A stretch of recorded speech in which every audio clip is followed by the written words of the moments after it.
My name is Thomas Bennett. I am 49 years old, and 11 years ago my parents stood at the end of their dining room table in Cary, North Carolina, and told me I was no longer their son because I had adopted my 14-year-old brother, Jamie. My father did not raise his voice. That would have been easier. He folded his napkin, placed it beside his plate, and said, "You chose him over us. From this point forward, whatever happens to you is your responsibility." My mother slid a cream-colored envelope across the table. Inside was a typed letter removing me from their will, returning the spare key to their house, and instructing me not to attend holidays, birthdays, or funerals unless I was invited in writing. Jamie sat beside me, skinny in a navy sweater Sarah had bought for the adoption hearing. He stared at the blue accordion folder on my lap, the one holding the final decree that made me his legal parent as well as his brother. 11 years later, my parents arrived at my office carrying a foreclosure notice. Their house was scheduled for sale in 27 days. They needed $47,600 immediately, my signature on a new loan, and the release of a $92,000 lien they had spent years pretending did not exist. They thought disowning me had erased the past. It had not. The last page in that blue folder proved exactly what they had asked me to become, and what they had promised never to ask from me again. Stay with me, because the hardest part was not deciding whether to save their house. It was deciding whether saving them would destroy the family I had built. When my parents came into my office that Monday morning, I knew something was wrong before my mother took off her sunglasses. Elaine Bennett wore sunglasses indoors only when she had been crying or wanted people to think she had. At 72, she still treated appearance as a form of control. Her silver hair was set perfectly. Her lipstick was careful. Her hands were not. My father, Richard, was 74 and moved with a cane after a minor stroke the previous winter. He had always entered rooms as if the room belonged to him. That morning he paused at the door and waited for me to stand. I did not. My office was not impressive. I managed operations for a regional building supply company, which meant my days were spent solving problems no one noticed until a delivery failed, a contract was misread, or a job site ran out of materials. There were vendor schedules on one wall, a whiteboard full of freight numbers on another, and a dent in the filing cabinet where a forklift driver had backed into it years before. My mother looked around as if she had expected marble floors. "Thomas," she said, "we need to speak as a family." That word landed badly. Family had once meant I paid the bill before anyone had to ask twice. Later, it meant I was not welcome at Christmas. I pointed to the two chairs across from my desk. "You can sit." My father remained standing. "This won't take long." It took him less than a minute to place the notice in front of me. The first page was from the substitute trustee. The second listed the property address, the amount needed to reinstate the loan, and the date of sale. I read it twice because the number made no sense. My parents had owned that house for 23 years. I knew they had refinanced, but even with the refinancing, they should have had enough equity to sell before reaching foreclosure. My mother leaned toward me. Heather's business had a difficult year. Heather was my sister, 3 years younger than me and a lifetime ahead of me in our parents' affections. She ran an event planning company called Willow and Pine. Every few years it had a difficult year. Every few years someone else paid for it. "How much did you give her?" I asked. My father's expression hardened. "That is not relevant. It is relevant if her business is secured by your house. We are not here for an interrogation." My mother reached across the desk, palm up, asking for tenderness she had never offered Jamie. "We are here because you understand these things. You have always been good with paperwork." There it was. Not an apology. Not a question about my life. Not even an acknowledgement that 11 years had passed. Just a return to the role they had assigned me when I was 22, the dependable son who fixed what the favored child broke. I closed the foreclosure notice and looked at them. What exactly are you asking me to do? My father finally Saturday pay the reinstatement. Sign as guarantor on the replacement loan. Release your old claim against the property so the lender has first position. He said old claim the way someone might refer to an expired coupon. It was not a claim. It was a recorded deed of trust securing $92,000 I had loaned them 15 years earlier when my father's auto parts store failed. They had never repaid $1. I had never charged interest. For years, I had allowed them to tell relatives the money was a gift because correcting them would have caused another family war. Now they needed me to pretend it had always been a gift. And the new loan? I asked. How much? My mother glanced at my father. $160,000, he said. What is it paying off besides the arrears? Silence. I opened the blue accordion folder in the bottom drawer of my desk. I had not planned to touch it that day. I kept it there because my office safe was fire-rated and because some papers should not be stored in the house where the person they hurt most can find them by accident. My father's eyes fixed on the folder. You still carry that around? He asked. I keep legal documents secure. My mother's voice softened. Thomas, please. Your father is not well. We could lose everything. I looked at the foreclosure notice, then at the folder that contained the adoption decree, the old loan note, and the letter they had given me after the adoption dinner. For a few seconds, I was 38 again, sitting beside a frightened boy while my parents explained that love could be revoked by certified mail. Then I heard Jamie's voice in my memory. He had said it only once years earlier, after waking from a nightmare. Promise me you won't send me back just because they're mad at you. I had promised. That promise, I was beginning to understand, had never ended. The role I had always played. I was the oldest child in a family that praised responsibility mainly because it saved everyone else money. My father owned Bennett Auto Supply for most of my childhood. He believed work solved every problem except the ones he did not want to face. My mother handled the books, church committees, family photographs, and the delicate task of making sure outsiders saw us as generous, orderly people. Heather was born when I was 3. She was bright, funny, and capable of turning a mistake into a story where someone else had failed her. When she forgot a school project, my mother stayed up building it. When I forgot one, my father told me embarrassment was educational. Jamie came much later. My mother was 43 when she became pregnant, and I was already in community college. By then, I understood enough to notice how differently my parents treated surprises depending on whether the surprise made them feel young or old. At first, Jamie made them feel young. My mother dressed him like a catalog child. My father carried him through the store and called him his retirement project. Heather posted pictures of herself holding him and joked that she was the fun sister while I was the backup dad. The joke became a job. When Jamie was 6, I was the one who picked him up from school because my mother had a committee meeting. When he was 8, I paid for the reading specialist the school recommended because my father said private tutoring was a scam. When he was 10, Sarah and I took him for 3 weeks during summer because my parents wanted to travel and Heather was too overwhelmed with a new client. Sarah saw the pattern before I did. We had been married 4 years when she said, "Your parents don't ask whether you can help. They tell you which part of their responsibility you're going to carry." I defended them. I always did. "They're older," I said. Jamie was unexpected. "So was the roof you paid for. That protected the house. The house you don't live in." Sarah was not cruel about my family. That made her observations harder to dismiss.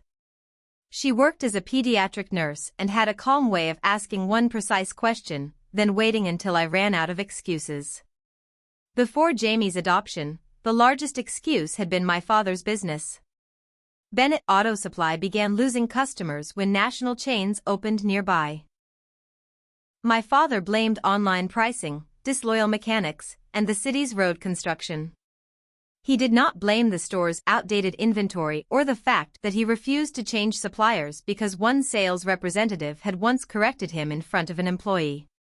When the bank threatened to call his commercial loan, I gave him $38,000 from my savings. 2 years later, I put another $54,000 into the house so he could refinance the store debt without losing their home. An attorney prepared a promissory note and deed of trust for the full $92,000. My father hated signing it. "Do you really need paperwork with your own parents?" he asked. I remember looking at the attorney's conference table, at the clean lines where our names were printed, and feeling ashamed for protecting myself. The attorney, a woman named Denise Carter, answered before I could. "Family is exactly where clear paperwork prevents permanent damage." My mother laughed lightly. "We are not that kind of family." We were exactly that kind of family. The note required repayment after 5 years or upon sale of the house. I agreed to 0 interest because my parents said interest would make the arrangement feel commercial. When 5 years passed, my mother called crying about my father's blood pressure. I extended it. When another 3 years passed, Heather needed capital for Willow and Pine. My parents said repayment would force them to deny her the same support they had once given me. That statement was so inaccurate that I could not find a polite response.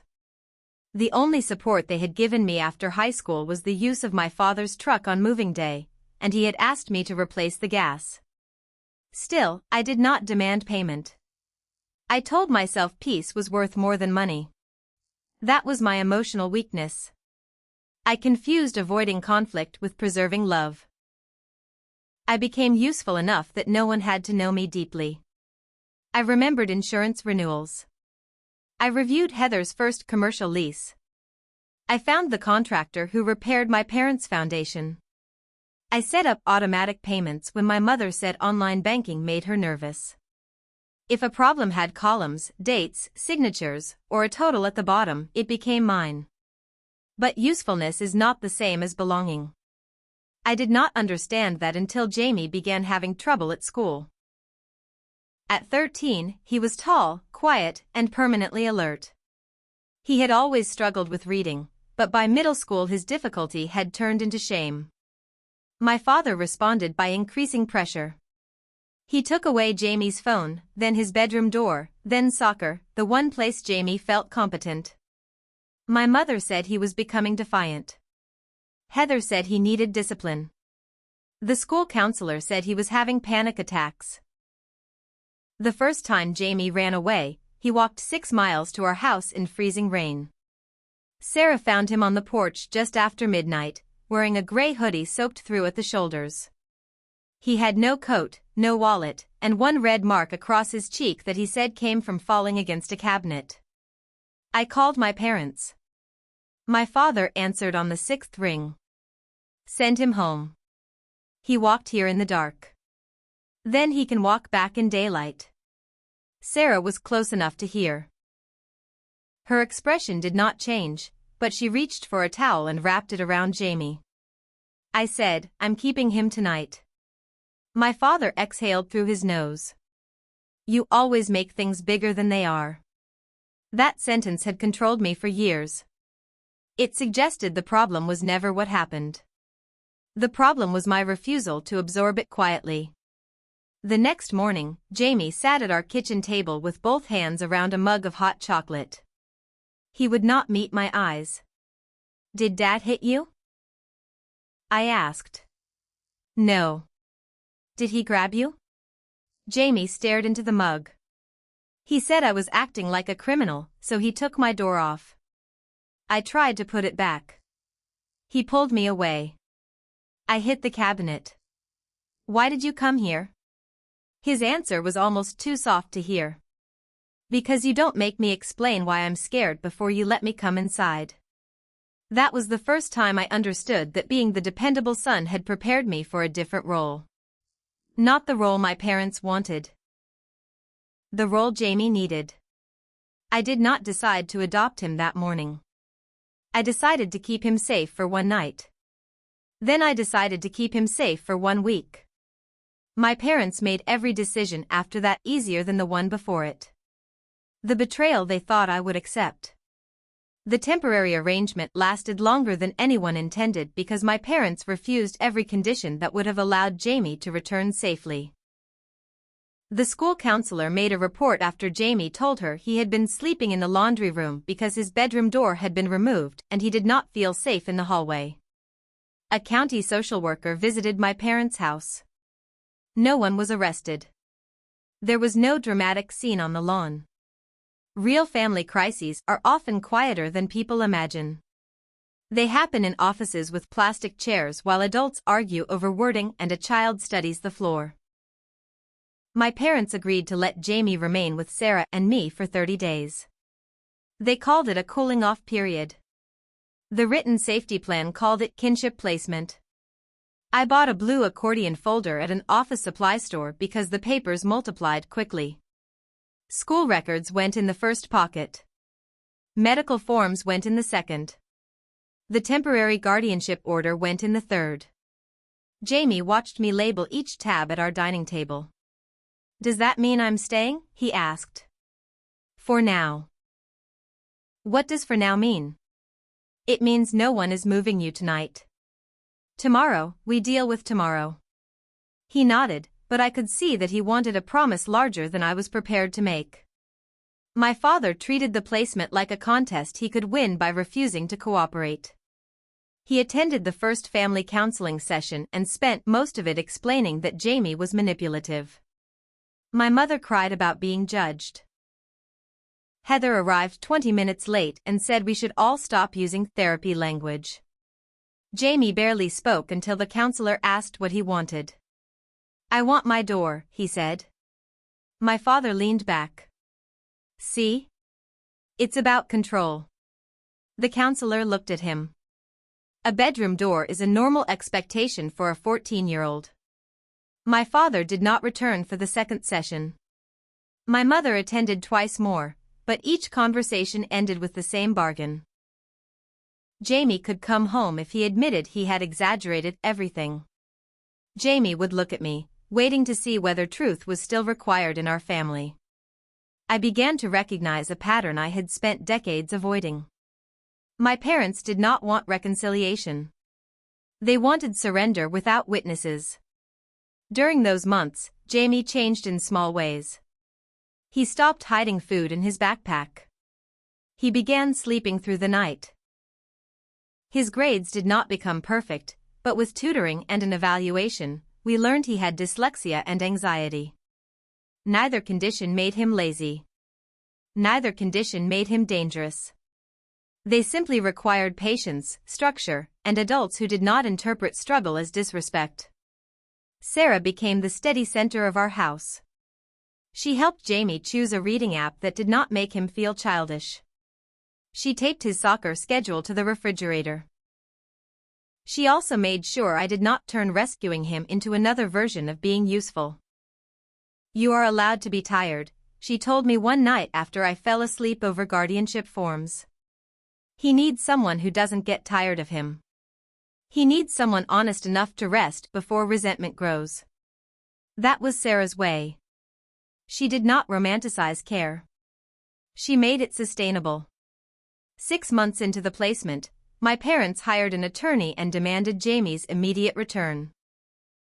Their legal position was weak because they had not completed counseling, had missed scheduled visits, and had left most communication to Heather. Still, the filing frightened me. I was not Jamie's father. I was his brother with a temporary order and a blue folder full of evidence that could not guarantee what a judge would decide. I considered giving in. That is difficult to admit. Jamie had begun calling our guest room his room. He had chosen dark green paint and put a Carolina Courage poster over the desk. Yet part of me still believed that a good son eventually returned what belonged to his parents, even when what belonged to them was a terrified child. I drove to my mother's house alone and asked for a reasonable solution. I I proposed 6 more months of placement, weekly family therapy, supervised weekend visits, and a written plan for school support. I offered to pay for the therapist. I even offered to keep my concerns out of future court filings if they would participate honestly. My mother listened from the sofa while my father stood near the fireplace. "You have enjoyed this," he said. "Enjoyed what?" "Being the good one. Making us look unfit. I am trying to get Jamie home safely." "He is home." My mother's voice sharpened. "You are the one keeping him away." I placed the proposed plan on the coffee table. "Then sign this and do the work." My father did not look at it. "If he comes back as our son. Not as a patient. Not as a victim. And not with you supervising us." That meeting ended the fantasy that paperwork alone could solve the problem.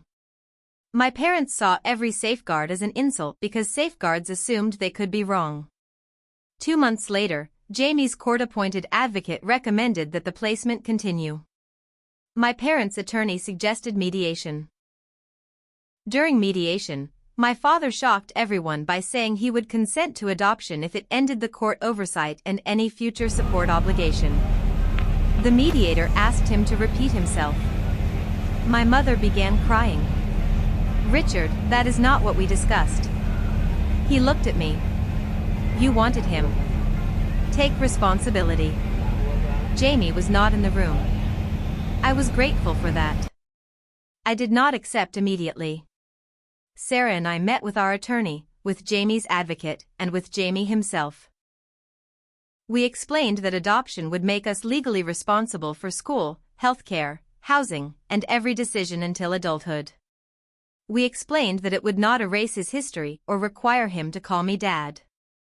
Jamie sat with his knees pulled up on the couch. "Would I still be your brother?" he asked. "Yes." "And also your kid?" "Legally, yes." "That sounds confusing." "It is." He thought for a long time. "But they couldn't make me go back?" "No." "Then I want confusing." The adoption was finalized on a Thursday in October. Jamie wore the navy sweater. Sarah wore a burgundy dress and low heels because she had worked the previous night and said high heels would be dishonest. I wore a charcoal suit I had bought for my grandfather's funeral. My parents did not attend the final hearing, though both had signed consent forms weeks earlier. Heather sent a text saying, "I hope you understand what you're doing to Mom." Afterward, the 3 of us ate pancakes at a diner because Jamie said courthouse food should be breakfast food, no matter the hour. He kept asking to see the stamped decree. I opened the blue folder each time and let him read the line with his new legal status. "Do I have to change my name?" he asked. "No. You are already Bennett." He smiled at that. It was not a large smile, but it lasted. 3 days later, my mother invited us to Sunday dinner. I mistook the invitation for an attempt at peace. Heather was there. So was my mother's sister, Marianne, who had always tried to remain neutral. The table was set with my mother's wedding china. Pot roast sat in the center, untouched. There were no place cards for Sarah or Jamie, though my mother used place cards for every formal dinner. My father waited until everyone sat down. "We asked you here so there would be no misunderstanding," he said. My mother placed the cream-colored envelope beside my plate. "We cannot pretend this is a normal family decision." Jamie's shoulders tightened. I said, "He should not be part of this conversation." "He is the reason for it," Heather replied. Sarah reached under the table and took Jamie's hand. My father looked directly at me. "You chose to replace us as his parents. You did it publicly, through the court, after we gave you every opportunity to return him. Therefore, you are no longer welcome to claim the benefits of being our son." "What benefits?" I asked. Heather gave a short laugh. My mother looked wounded by the question. The letter said I had been removed from their estate plan. It said the $92,000 I had advanced years earlier was understood by the family as a gift, despite the recorded note. It said they would not attend events hosted by Sarah and me. It said communication should occur only through Marianne in emergencies. Then came the line my father had apparently insisted on adding. By adopting James Bennett, Thomas Bennett has accepted full and permanent responsibility for his welfare, expenses, conduct, and future needs. Richard and Elaine Bennett will not be expected to provide support of any kind to either party. I read it twice. My mother said, "This is painful for us too." Jamie spoke for the first time. "Do I get to read it?"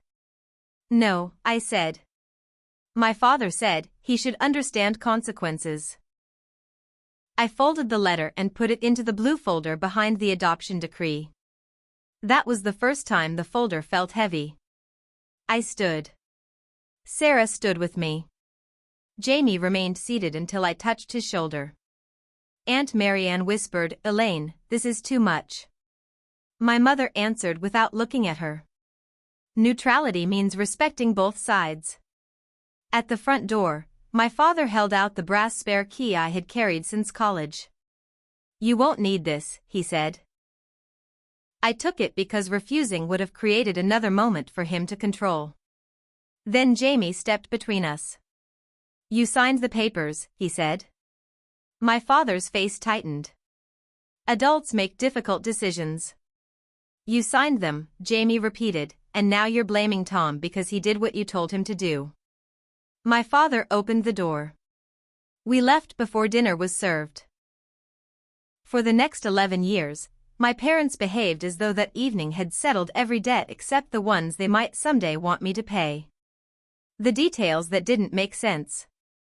After my parents left my office, I did not call Sarah immediately. I sat alone with the foreclosure notice and tried to separate facts from the old reflex to rescue them. The sale date was 27 days away. The reinstatement amount was $47,600. The total balance on the first mortgage was $286,400.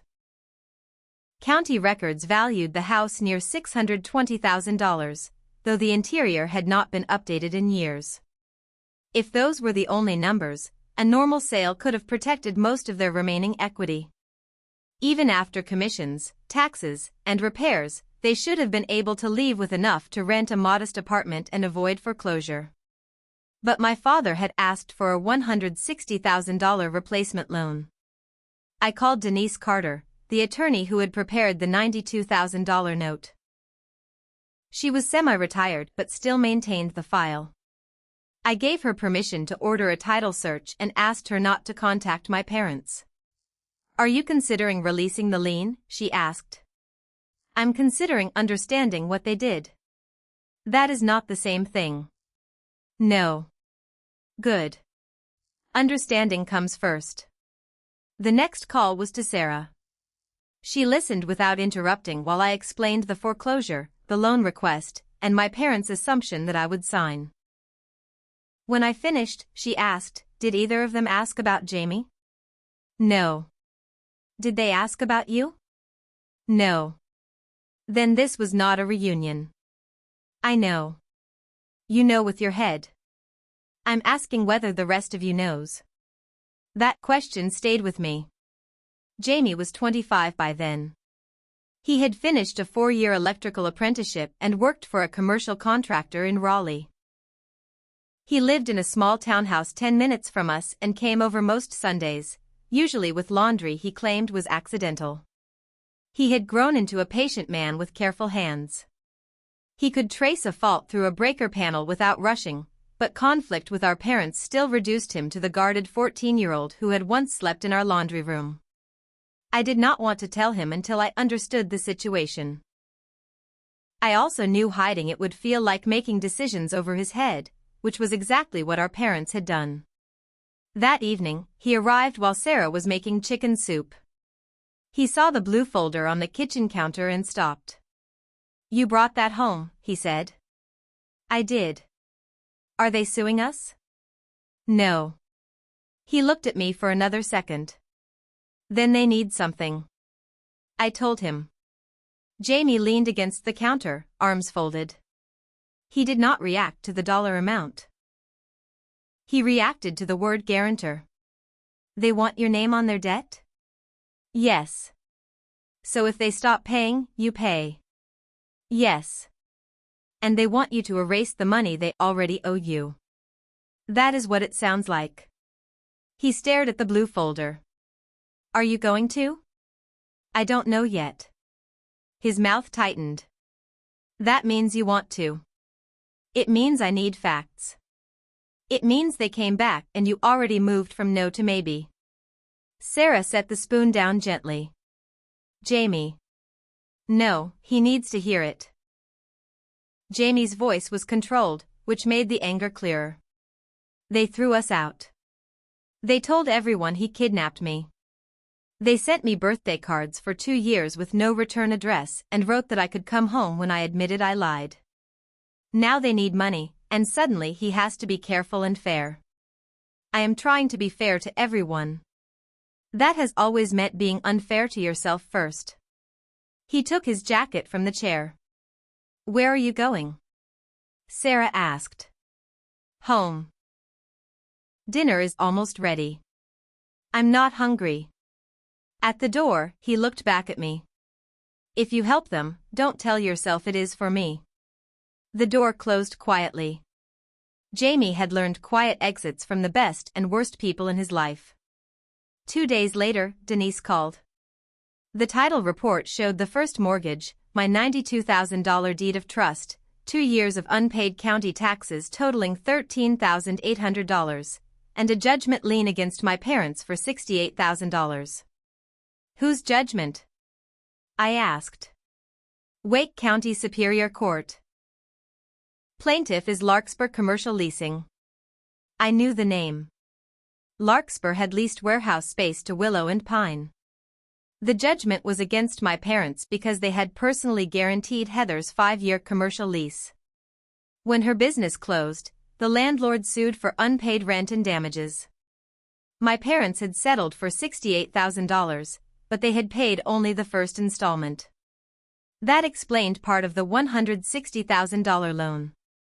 Not all of it. Denise continued.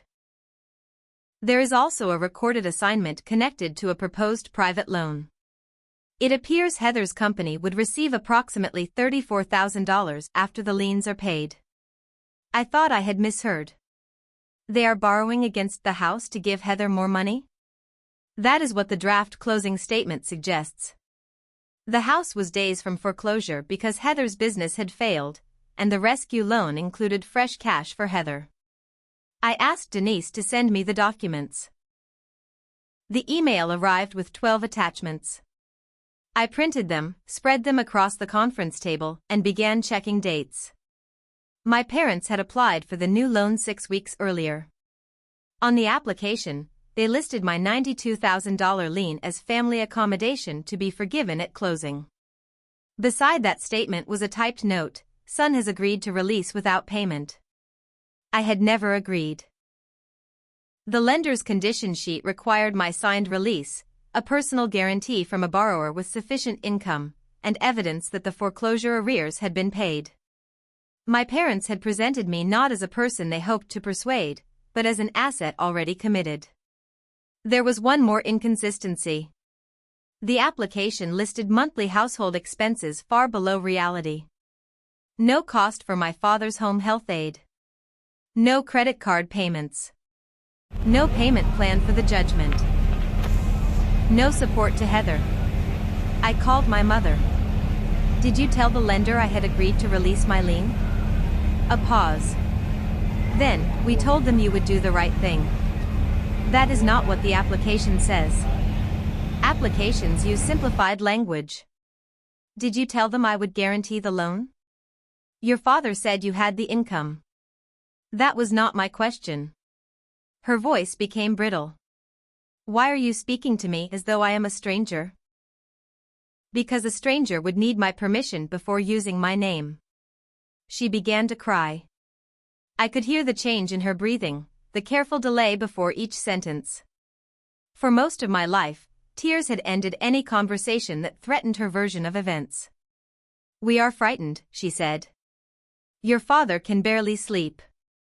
I thought losing Jamie would be the worst thing that happened to this family, but apparently there is always something more. The words were precise. She had turned a financial lie into proof that she was still the injured parent. I almost apologized.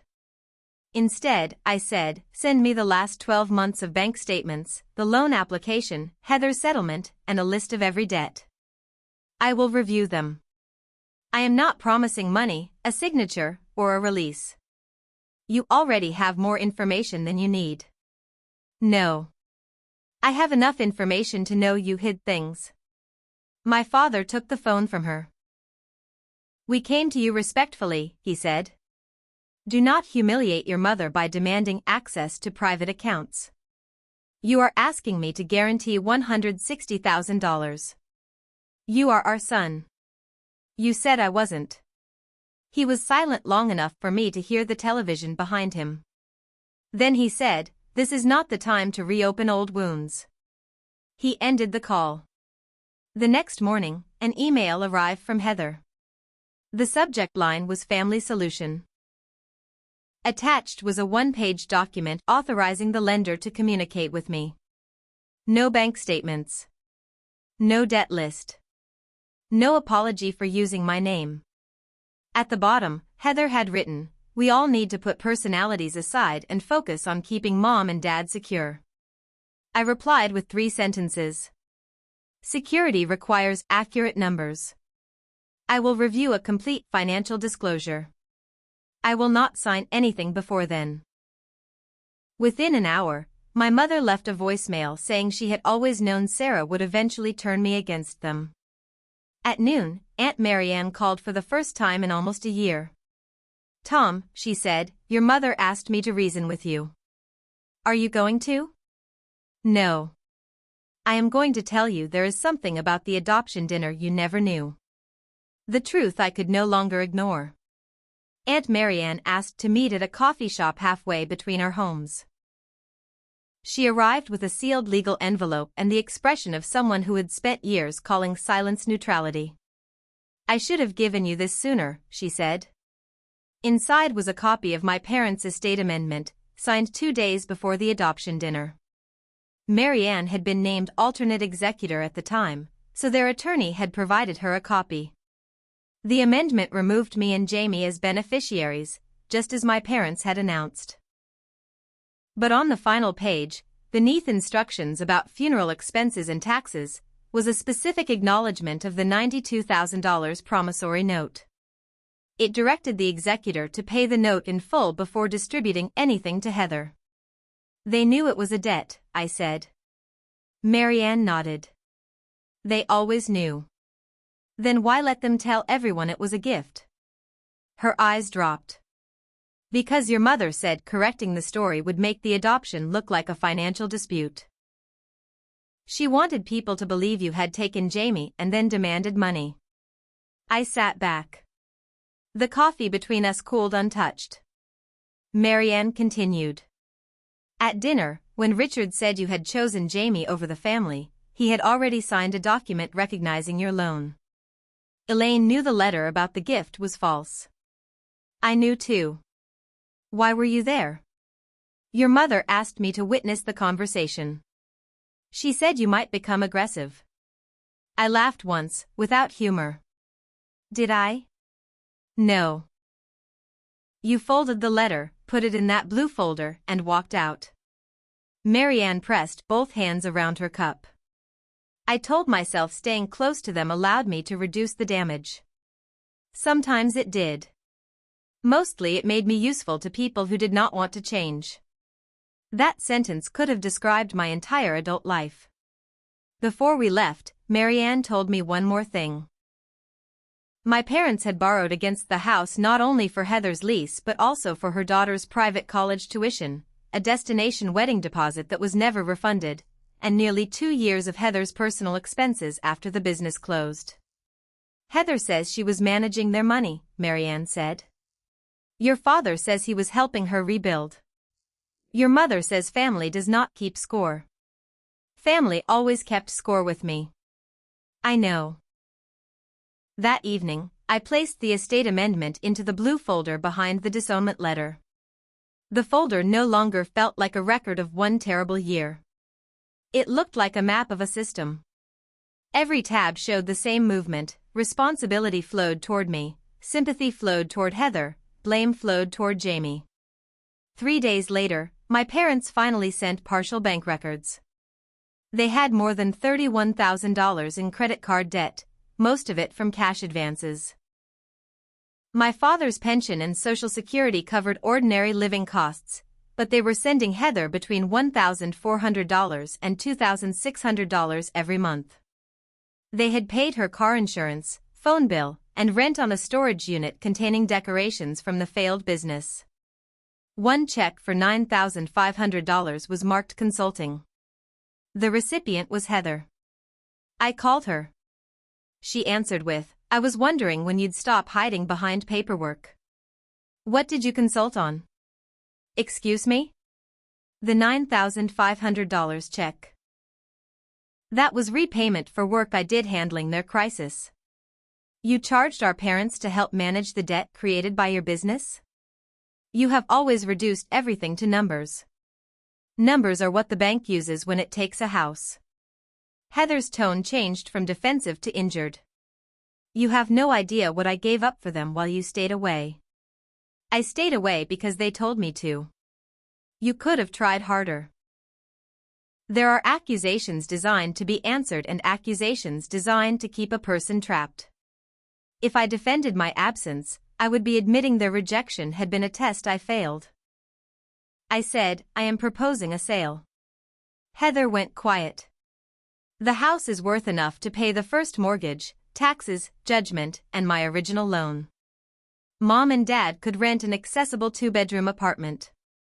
I will waive any claim for interest and contribute $500 a month for 2 years if a neutral financial manager controls the account. You want to force them out of their home. I want to stop a foreclosure. You want to collect $92,000 from 2 elderly people. I loaned it to them when I was 34.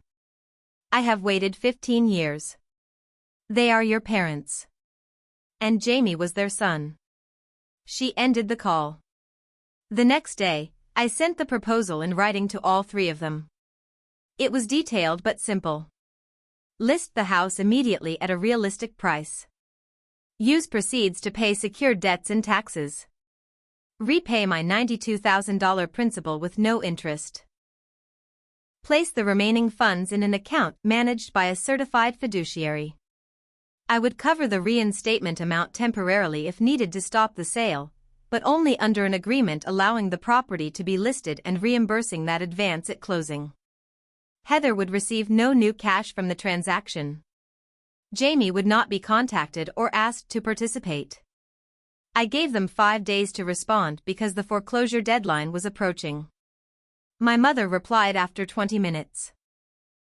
"Your proposal reads like something sent to strangers. We will not sell the family home to satisfy your resentment." My father wrote beneath her message, "Release the lien and guarantee the loan. That is the solution." Heather added one sentence.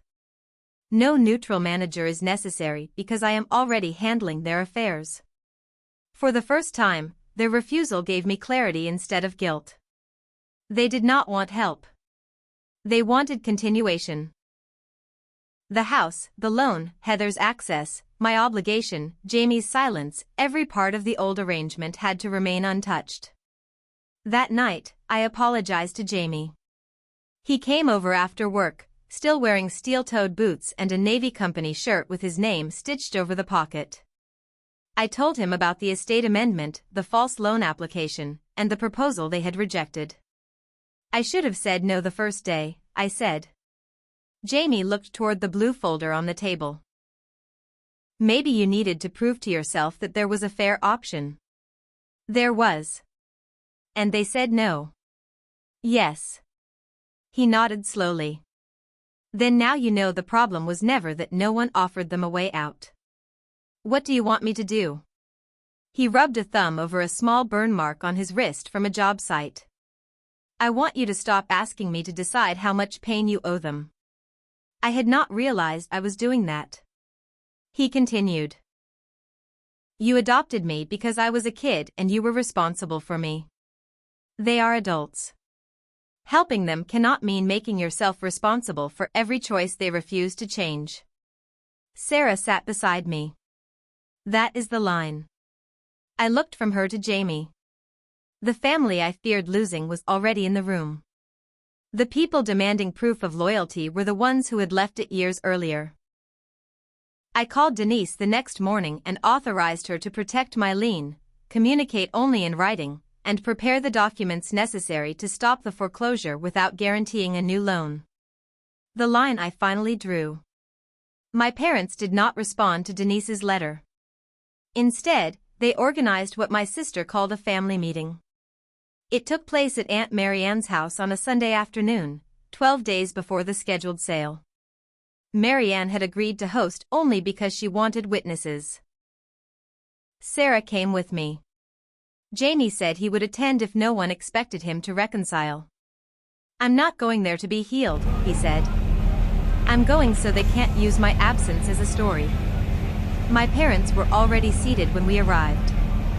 My father wore a gray sport coat despite the summer heat. My mother wore the pearl earrings she saved for church and funerals. Heather had arranged papers on the coffee table as though she were presenting a business plan. No one offered Jamie a hug. My mother studied him with a grief so public it felt rehearsed. You look like your grandfather, she said. Jamie answered, Hello, Elaine. The use of her first name wounded her more than anger would have. Heather began. We are here because Tom has allowed legal technicalities to interfere with a family emergency. Denise had advised me not to debate documents without counsel, but I had come for a different reason. I wanted to say the boundary in my own voice. I will not release the lien, I said. I will not guarantee a new loan. I will pay the reinstatement directly to the senior lender only if you sign the sale agreement Denise sent. My father tapped his cane once against the floor. You are threatening to take our house. No. Your lender is taking the house. I offered a way to sell it first. My mother turned to Jamie. Does this make you happy? Sarah leaned forward. Do not put this on him. I am speaking to my son. Jamie's face remained still. You signed away that right when it became inconvenient. My mother flinched. We were manipulated. By who? She looked at me. Jamie said, I asked to stay. I told the counselor what happened. I told the judge. Tom did not steal me. Heather cut in. You were 14. You did not understand the consequences. I understood the consequence of going back. The room held a kind of tension that did not need shouting. My father's fingers tightened around the cane handle. Marianne sat near the window, pale but attentive. My mother began crying. We lost 11 years with you. Jamie answered quietly, You mailed me conditions for coming home. You did not lose me. You kept asking me to lie before you would love me. For the first time, my father looked uncertain. Only briefly. Then he turned the uncertainty into anger. This is what Thomas taught you, he said. To speak to your parents like defendants. I opened the blue folder. My father said, Put that away. I removed the signed adoption consent and the disownment letter. I did not read them aloud. I placed them on the coffee table beside Heather's proposed loan papers. You asked me to accept full and permanent responsibility for Jamie's welfare, expenses, conduct, and future needs, I said. You wrote that neither of you would be expected to support either of us. I accepted that. I raised him. I paid for school, therapy, health insurance, braces, a car, community college classes, and everything else parents pay for. I did not ask you for $1. My mother whispered, You are using a letter written in grief. I am using your words to explain my boundary. You cannot demand that I become his parent when it costs you money, then become your son again when it costs me money. Heather pushed the papers back toward me. No one is asking you to become anything. We are asking for a signature. A signature that could cost me $160,000. You can afford it. That sentence ended the meeting for me. Not because it was the cruelest thing Heather had ever said. Because it revealed the entire moral system. Need was determined by whoever wanted something. Ability was treated as consent. My years of discipline had not earned respect, they had created inventory. I closed the folder. The offer expires tomorrow at 5, I said. After that, Denise will act according to the loan documents. My father rose with difficulty. If you proceed, you will be responsible for whatever happens to your mother. I felt the old fear rise, the fear that a boundary would become an illness, a funeral, a permanent accusation. My mother looked fragile. My father looked older than he had in my office. Heather looked certain I would fold before sunset. Then Sarah touched the back of my hand. I said, I am responsible for what I do. I am not responsible for what you choose after being offered a fair solution. We left. At 4:30 the next afternoon, my mother called from an unfamiliar number. I let it go to voicemail because Denise had instructed me to keep communication in writing. Her message was not for me. Jamie, your father and I may be homeless because Thomas is punishing us. You are the only one who can make him remember what family means. Please don't let him do this. She had called his workplace and asked the receptionist to transfer her. Jamie forwarded the voicemail to me without comment. I listened once. Then I sent it to Denise. At 5 o'clock, the offer expired. The day everything changed. 2 days later, Denise paid the $47,600 reinstatement directly to the senior lender from funds I placed in her trust account. The foreclosure sale was cancelled. My mother called within an hour. I knew you would come to your senses, she said. I stopped the bank's sale, I replied. I did not agree to the new loan. My father came on the line. Then release the lien so we can close. The lender denied that loan yesterday. Neither of them spoke. Denise had received the denial notice that morning.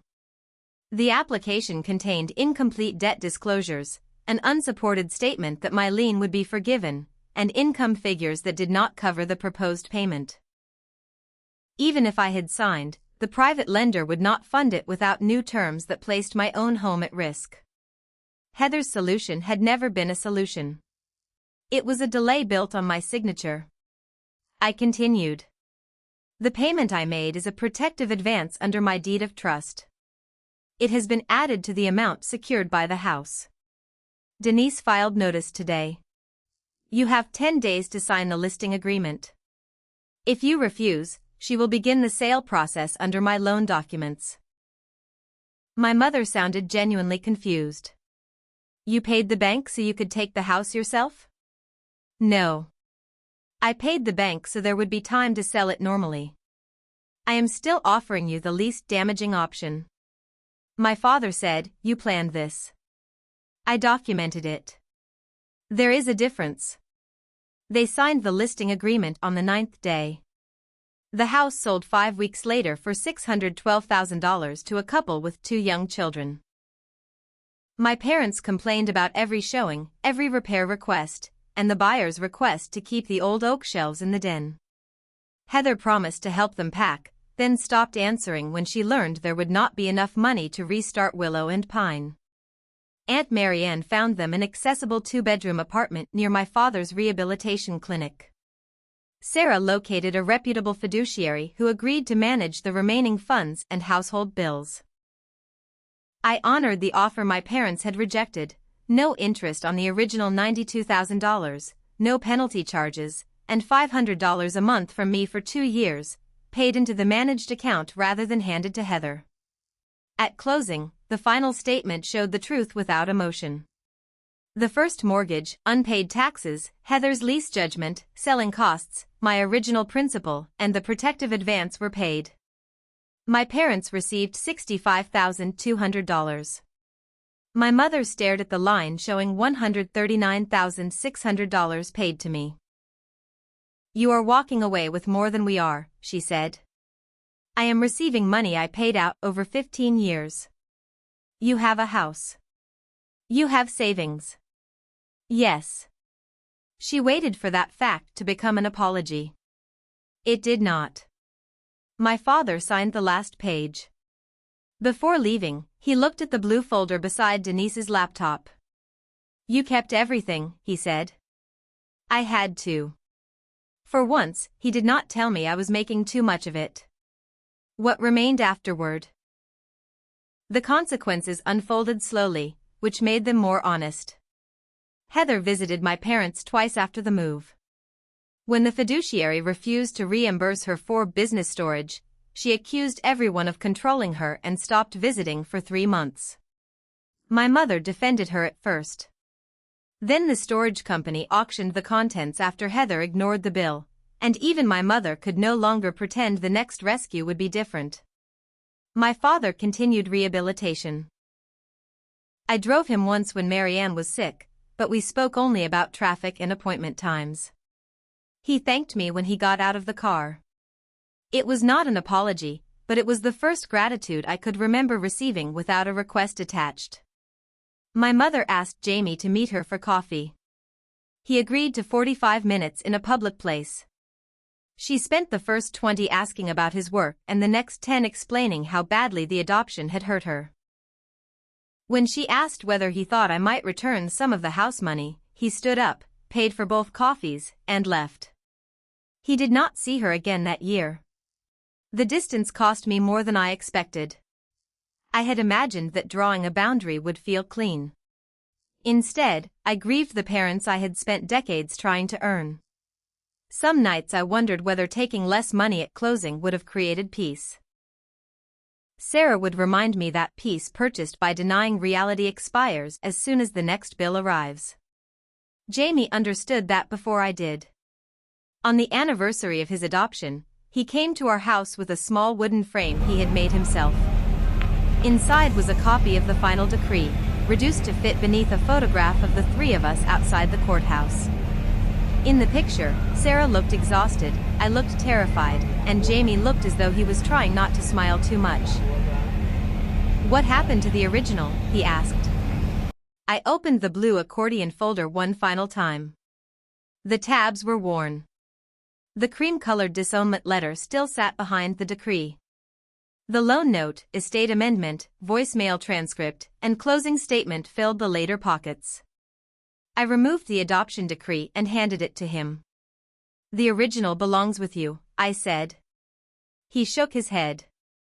"It belongs with us." So we placed it in the frame together. I returned the rest of the folder to the safe. It no longer felt like a weapon or a burden. It was evidence of what happened, but it was not the definition of our family. My parents did not become different people because they lost the house. Heather did not suddenly accept responsibility. Jamie did not forgive on command. I did not stop loving my parents, and I did not resume the role that love had once been used to demand. What changed was smaller and more durable. I learned that compassion does not require access, help does not require surrender, and family responsibility must include responsibility for the harm a family causes. Sometimes the kindest answer is not the one that preserves someone's comfort. It is the one that refuses to finance the same damage again. When parents reject one child, then return only when they need help, what do you believe that child truly owes them?